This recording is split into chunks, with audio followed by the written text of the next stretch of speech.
L'Algérie vous accuse de coopérer militairement avec Israël pour l'intimider. Qu'est-ce que vous répondez à ces accusations? Ça fait longtemps que j'ai arrêté de suivre ce que dit l'Algérie ou la diplomatie algérienne, parce que je vois qu'il y a beaucoup de contradictions, beaucoup de choses. Si ma mémoire est bonne, lorsque l'Algérie a décidé de rompre les relations, il y avait 6 ou 7 points. Pas seulement cette question-là. L'Algérie a évoqué le Sahara, l'Algérie a évoqué la guerre de 63, l'Algérie a évoqué beaucoup de choses. Je pense que c'était Talleyrand qui avait dit quand c'est excessif, lorsque c'est excessif, ça devient insignifiant. Et je pense que lorsqu'on est dans l'excès, on n'a plus d'impact. L'Algérie a pris des positions unilatérales, c'est son droit. La démarche de Sa Majesté le Roi a été de ne pas aller vers l'escalade, de ne pas même pas réagir à ces décisions unilatérales, et ça sera toujours notre position. Donc l'Algérie est dans l'excès. L'excès, ce qui est excessif et insignifiant, mais les positions du Maroc sont claires. Est-ce que pour vous, l'hypothèse d'une confrontation militaire directe entre vos deux pays est envisageable aujourd'hui, exclue? Le Maroc n'est pas dans l'escalade. Le Maroc n'insulte pas l'avenir et le Maroc pense qu'on ne change jamais la géographie.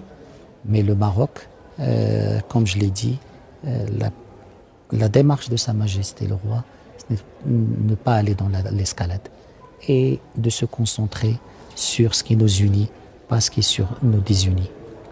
Alors au Sahara, le cessez-le-feu qui était en vigueur plus ou moins depuis 1991 a été rompu, il y a eu des affrontements militaires. Est-ce qu'on est dans une situation de guerre, de quasi-guerre, ou est-ce que ça reste des petites escarmouches à vos yeux, militairement? Le Maroc est dans son territoire et le Maroc est dans sa légitime défense. Le Maroc n'a jamais cherché la confrontation. Le Maroc est pour une solution dans le cadre des Nations Unies de ce problème, dans le cadre de l'autonomie, souveraineté marocaine. Et ceux qui ont rejeté les résolutions du Conseil de sécurité. Ce n'est pas le Maroc qui a sorti un communiqué en octobre pour dire « je rejette la résolution adoptée par le Conseil de sécurité ».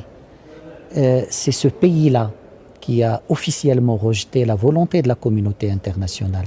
À propos, est-ce que l'initiative de l'envoyé spécial des Nations Unies a un avenir, ou est-ce que c'est mission impossible? On a le sentiment que la situation est bloquée, l'Algérie reste sur la même position, à savoir des négociations directes entre vous et le Polisario, ce que vous refusez. Est-ce qu'on n'est pas dans une impasse? Il ne faut pas mettre l'Algérie et le Maroc sur un pied d'égalité. Le Maroc est en ligne. Le Maroc est aligné sur la résolution du Conseil de sécurité. L'Algérie ne veut pas cette résolution. Donc pour le Maroc, il est à l'aise. L'envoyé personnel a un mandat, a un cadre d'action. Lui-même dit qu'il travaille pour les tables rondes. Si l'Algérie ne veut pas, c'est son problème. Mais est-ce que vous pensez que ça va se débloquer? Moi, je pense que, en tout cas pour le Royaume du Maroc, il y a une volonté pour trouver une solution dans le cadre de l'initiative d'autonomie marocaine et rien que l'initiative d'autonomie marocaine. Le cadre, c'est un cadre des tables rondes avec la participation de la véritable partie à ce différend régional. Dans ce couloir, demandez à n'importe quel diplomate. Le problème du Sahara, il est entre qui et qui. Lorsqu'on est un acteur de ce problème, et l'avantage de cette escalade algérienne, c'est que l'Algérie aujourd'hui a démontré qu'il est la véritable partie à ce problème.